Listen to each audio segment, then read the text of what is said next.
1999년 7월에 발간되어 2011년 3월 동일본 대지진을 예언했다고 알려져 있는 일본의 만화 내가 본 미래. 오늘은 이 만화와 이 만화를 그린 만화가 타츠키 료의 예지에 대해 다뤄보고자 합니다. 타츠키 료는 1954년생으로 교통사고를 당했던 17살 때부터 만화가의 꿈을 꾸게 되었는데, 집에서 할 수 있는 일, 살아있었다는 증거를 남길 수 있는 일, 얼굴을 드러내지 않아도 되는 일, 이 세 가지에 부합하는 일을 찾아 만화가라는 꿈을 갖게 됩니다. 그렇게 출판사에 작품 원고를 내고 만화가 어시스턴트로 활동하던 무렵 20살이 되던 해에 만화가로 데뷔하게 되었죠. 만화 일을 하면서 타츠키 료는 본인이 꾼 꿈 내용을 일기로 기록하기 시작했다는데, 그녀가 꿈일기를 제대로 기록하게 된 건 1985년부터 어머니로부터 새 노트를 받게 된 게 계기입니다. 이상한 꿈은 그다지 꾸지 않았어요. 다른 사람들과 마찬가지로 개인적인 내용의 꿈이 대부분이었기에 이게 만화의 소재가 된다고 생각하지도 않았고요. 그저 꿈을 분석하며 그렇구나, 나는 이런 정신상태에 있구나 를 분석하는 게 재밌어서 그렇게 꿈일기를 적기 시작했죠. 드물게나마 꿈에서 본 장소나 얼굴을 현실에서 마주하는 이른바 데자뷰 같은 일들을 경험하며 조금씩 꿈에 흥미를 갖게 된 타츠키 료. 하지만 그녀에게 꿈일기는 그저 사적인 기록 그 이상도 이하도 아니었습니다. 당시 타츠키 료는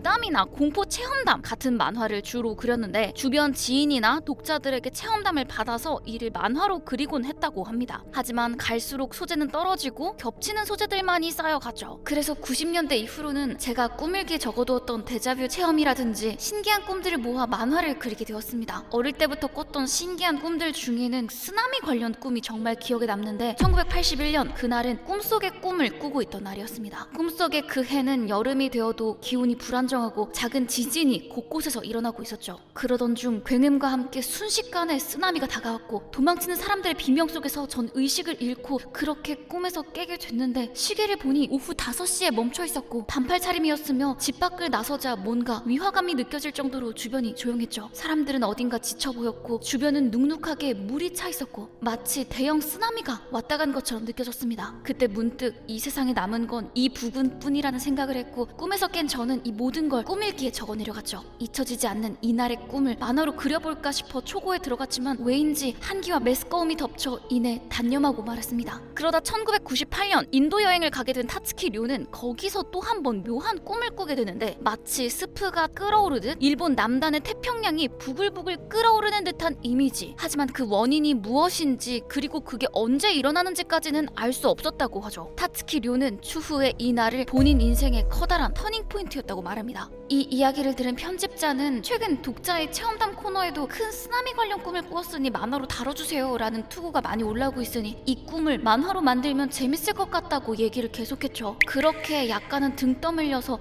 결국 이것도 만화로 만들게 된 겁니다. 하지만 그 이후 결국 소재 고갈로 만화가 은퇴를 결정한 타츠키 료. 이 의사를 담당 편집장에게 전달하자 지금껏 발표한 작품을 모아 단행본을 내지 않겠냐는 제안을 받게 되었고, 그렇게 꿈일기를 바탕으로 한 만화를 모아 내가 본 미래 단행본 발간을 준비하게 된 타츠키 료. 단행본 표지 그림은 마감 전날에는 거의 완성되어 있었어요. 여자 주위에 여러 장의 흰 종이를 그리고 거기에 제 꿈일기의 그림과 글씨를 그려놓고 있었는데, 그중 한 장에 무엇을 그려넣어야 할지 마지막까지 고민하며 공백으로 남겨두고 있었죠. 근데 그날 밤 이상한 꿈을 꾸게 된 거예요. 영화 스크린 같은 하얀 배경에 검은 글자로 이런 글자가 표시된 겁니다. 대재해는 2011년 3월. 눈을 떴을 때 이걸로 하자라는 생각이 번뜩였고, 공백이었던 자리에 이 문구를 적었습니다. 설마 라는 생각도 있었고, 적지 않고 후회하는 것보단 적고 후회하자라는 생각이 들었죠. 그것이 은퇴 전 마지막 작품이 된 내가 본 미래의 표지 그림이 완성된 날이었어요. 그렇게 완성된 표지를 보자 담당 편집자는 탐탁지 않은 표정을 지었다고 합니다. 왜 이런 미래 예지 같은 걸 적은 거야? 빗나가면 어쩌려고? 하지만 출간 당시에는 2011년은 거의 10년 이상의 미래였기에 그때까지 기억하는 사람은 없을 거라고 생각해 그렇게 출간을 진행하게 됐고, 그날 이후 만화가를 은퇴한 타츠키 료는 정말 일상적이고 평범한 나날을 보냈다고 하는데, 그렇게 10년이 흘러 2011년 3월 그 사건, 동일본 대지진이 일어났죠. 역시 내 꿈이 맞았어 라고는 전혀 생각하지 않았어요. 스스로 그런 꿈을 꿨다는 것도 책 표지에 그런 문구를 적었다는 것조차 잊고 있었거든요. 그러던 와중 넷상에서 제 만화가 동일본 대지진을 예언했다라는 식의 글이 올라오고 있다는 소식을 접하게 되었고, 그때까지만 해도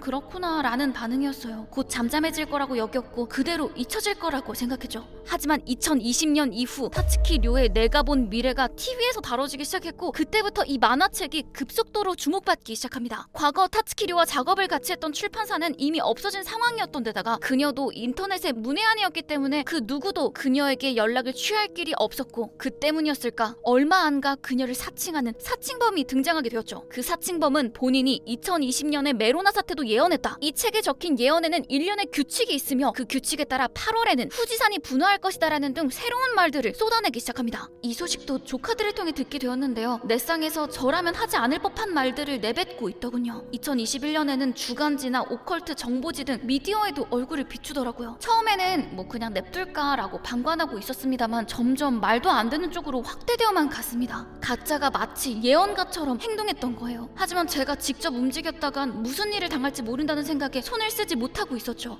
그때쯤이었어요. 한 TV 프로에서 아스카 신사 출판사에서 내놓은 신기한 체험 만화의 재현 드라마가 소개되고 있었습니다. 이런 쪽으로 이해도가 있는 출판사라면 연락해봐도 좋지 않을까라고 생각했죠. 가짜의 언행이 선을 넘었다고 느낀 어느 날 출판사에 전화를 걸었더니 출판사 쪽에서도 제게 연락하고 싶어 했다는 걸 알게 되었습니다. 가짜가 있는 이상 제가 진짜라는 걸 증명해야 했어요. 그래서 필명과 본명이 기재되어 있는 확정 신고 서류와 생원고를 보여드리고 납득을 받았습니다. 이 만남을 계기로 내가 본 미래의 완전판 제작 준비가 시작되었죠. 진짜 타츠키료가 등장하자 1년 가까이 가짜 행세를 해온 가짜 타츠키료의 정체가 밝혀졌는데 그의 정체는 76년생의 중년 남성. 급진적인 음모론에 빠져 과격한 언행을 해오던 그는 모든 게 밝혀지자 자신은 그저 진짜 타츠키료를 끌어내기 위한 장기말 역할을 했을 뿐이라는 치졸한 변명을 하기에 이르렀습니다. 아무튼 그렇게 가짜는 지고 진짜 타츠키료와 함께 내가 본 미래 완전판을 준비하던 어느 날 출간을 3개월 앞두고 또 묘한 꿈을 꾸게 되는데 하늘에서 지구를 바라다보는 듯한 시선으로 일본 열도와 근처 해양의 모습이 눈앞에 펼쳐지더니 일본과 필리핀 사이의 바다 깊은 곳에서 물컹물컹 무언가가 솟아오르는 모습이 보였습니다. 1998년 인도에서 꾼 그 꿈이 이어지는 듯한 느낌이었달까요? 그 여파로 발생한 쓰나미는 삽시간에 주변국으로 퍼져나갔고 그 크기는 2011년 동일본 대지진 당시보다 3배는 더 거대해 보였죠. 일본도 3분의 1에서 4분의 1 정도는 삼켜진 듯한 모습이었습니다. 그리고 진원지 방향으로 2마리의 용이 향하는 듯한 모습이 보이더라고요. 왜 용이 향하고 있는 거지? 라는 생각이 들어서 그 생각까지 꾸밀게 적은 기억이 나네요. 그리고 1999년 때와 마찬가지로 영화의 스크린 같은 곳에 검은 글자로 이렇게 표시되었습니다. 진짜 대재난은 2025년 7월에 온다. 그때 저는 그런 생각을 하게 됐어요. 옛날에 만화로 그린 여름의 쓰나미는 사실 동일본 대지진이 아니라 이걸 의미한 게 아닐까. 이때 타츠키료가 본 건 대재해가 아닌 대재난이라는 글자. 어째서 재해가 아닌 재난일까에 대해 타츠키료는 2011년 3월은 자연적인 재해였지만 2025년 7월은 인위적인 재난인 게 아닐까라고도 생각했다고 합니다. 아무튼 이 대재난 이후의 모습도 꿈에 잠깐 나왔다고 하는데 황폐한 대지 위로 총을 들고 서 있는 사람들이 보이지만 모두가 살아있음의 행복감을 느끼고 긍정적이고 밝은 모습으로 그려졌다고 하죠. 아주 자세한 모습이 보이진 않았지만 부정적인 느낌은 아니었으며 이 날을 기점으로 전 세계적으로 아주 큰 변화가 일어났음을 느꼈다고 하네요. 솔직히 말하면 저도 이 꿈이 무엇인지에 대한 확증은 없고 그다지 납득하고 있지 않다는 게 본심입니다. 하지만 동일본 대지진의 케이스가 있으니 100% 일어나지 않을 것이라곤 확신할 수 없겠네요. 어찌되었든 다양한 재난에 대비해두는 것보다 더 좋은 건 없을 겁니다. 만일의 경우에 해두길 잘했다라고 말하는 경우는 있어도 과하다고 쓴소리하는 사람은 없으니까요. 어릴 적부터 기묘한 꿈을 꾸고